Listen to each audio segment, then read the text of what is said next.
C'est maintenant le moment pour moi de dire, qu'est-ce que vous croyez? Que la France n'entrera pas dans la vague des révolutions citoyennes qui ébranlent le monde? Tout simplement parce que vous n'en trouvez pas la trace dans vos journaux, ou parce que les agences de l'État ont décidé de vous présenter chacune de ces révolutions comme un ramassis de fous furieux islamisés? C'est à cause de ça que vous croyez qu'il n'y a pas la révolution citoyenne dans le monde?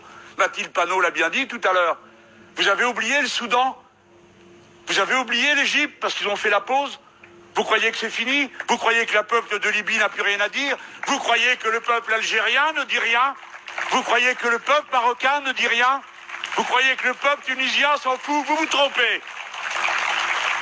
Et à présent, oui, d'ici on adresse un salut fraternel, cordial, amical à la révolution citoyenne du Liban, où ils ne se sont pas contentés de dire qu'ils s'en aillent tous, ils répétaient, et tous, c'est tous.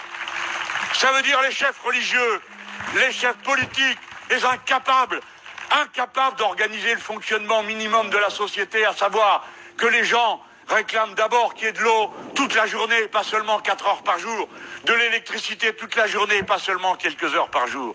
J'adresse le salut de vous tous le plus cordial à la révolution citoyenne du Mali, car c'est le peuple qui est en mouvement au Mali. Et bien sûr, le pouvoir absurde qui nous dirige, au bout de 7 ans de présence militaire, n'a toujours rien d'autre à dire que la présence militaire. La présence militaire, les militaires eux-mêmes vous enseignent qu'il n'y a pas de solution militaire aux problèmes politiques et que les problèmes que se pose le Mali et le peuple malien sont des problèmes politiques et que par conséquent, il n'y a pas de solution militaire. Ce qui vaut aussi bien pour les militaires français qu'on me permette cette petite manière de m'introduire dans le débat de mes amis, mais vaut aussi pour les militaires maliens, qui certes ont donné, comme l'a dit un de ses responsables, non pas un coup d'État, mais un coup de tête, parce qu'il ne restait plus grand-chose à faire pour que ça tombe. Nous espérons que le gouvernement qui va sortir de cette situation soit un gouvernement qui d'abord donne la priorité à l'expression populaire et aux organisations du M5 qui regroupent toutes les forces qui sont au combat. Pendant cet été, j'ai été heureux et fier de pouvoir joindre par téléphone quelques-uns des protagonistes de la lutte.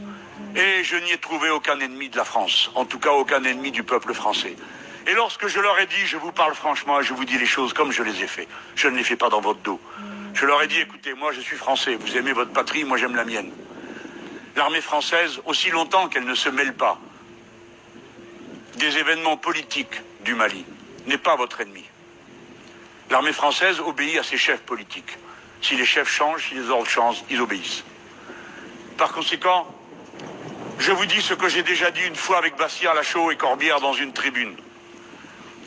Notre position est la suivante. Nous n'avons pas vocation à nous installer au Mali. Nous vous demandons de nous dire à quel moment vous souhaitez qu'on se retire et dans quelles conditions. Parce que l'armée française n'est pas là pour occuper le Mali.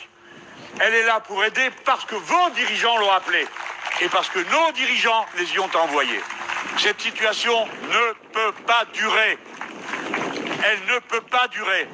Et ça vaut chaque fois que nous sommes intervenus militairement sans qu'il y ait aucune solution politique. C'est le même désastre partout. Voyez où on en est pour être intervenu dans le processus en Côte d'Ivoire, en allant déloger le président de la République jusque dans son palais. Voyez où nous en sommes après la Libye.